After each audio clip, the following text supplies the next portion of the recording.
Our family had this tradition. Every single weekend, we'd tackle these huge, colorful puzzles. I'm talking 1,000 pieces, sometimes more. It was our thing. But there was always this weird quirk. Every single puzzle, no matter what, would end with one piece missing. Just one. It became a running joke. We'd tease each other, blame the dog, accuse the couch cushions of being a black hole for puzzle pieces. But my youngest sister, she had this wild theory. She was convinced the house itself was stealing them.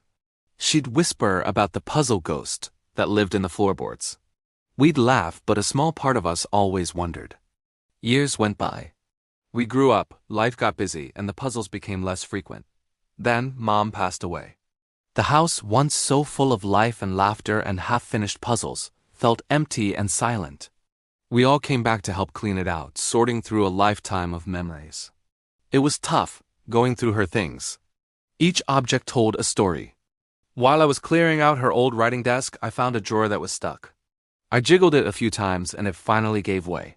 Tucked in the very back, hidden under a stack of old bank statements and letters, was a small, unassuming wooden box. It wasn't fancy, just a simple little thing. My siblings gathered around as I lifted the lid. Our breath caught in our throats. Inside, nestled on a bed of faded velvet, were all the missing puzzle pieces. Every single one. There must have been dozens of them. They were all there. The corner of the blue sky from the mountain scene, the cat's whisker from the cozy cottage puzzle, the single red petal from the field of flowers. It was unbelievable. The mystery was solved, but a new one had just begun. Why? Why would she keep them? My sister picked one up. It was a piece from a puzzle we did when we were kids, a bright yellow cartoon sun. She turned it over, and on the back, in Mom's neat, familiar handwriting, was a date. June 14th, and next to it a few words. The night Dad left. A chill ran through me. I picked up another piece, a sliver of a ship's mast. The date was August 3rd. The note said, the day the kids fought. I grabbed another, and another. December 29th, when we almost gave up.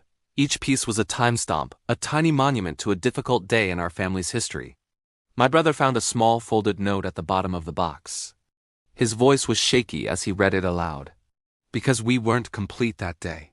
Mom had been removing a piece every time our family felt broken. Every time there was a fight, a heartache, a moment where we weren't whole. She wasn't hiding the pieces to be cruel. She was marking the moments when our family's own picture was incomplete. She was acknowledging the cracks, the fractures, the times we drifted apart. It was her secret diary, told not in words, but in missing pieces. It was her way of saying, today we are not okay. But we will be. We sat there in silence for a long time, passing the pieces between us, each one a memory we had either forgotten or tried to forget. It was painful, but it was also incredibly beautiful. It was Mom, in her own quiet way, holding our family together even when it was falling apart. She saw the imperfections not as failures, but as part of our story. We finally reached the bottom of the box. There was just one last piece left.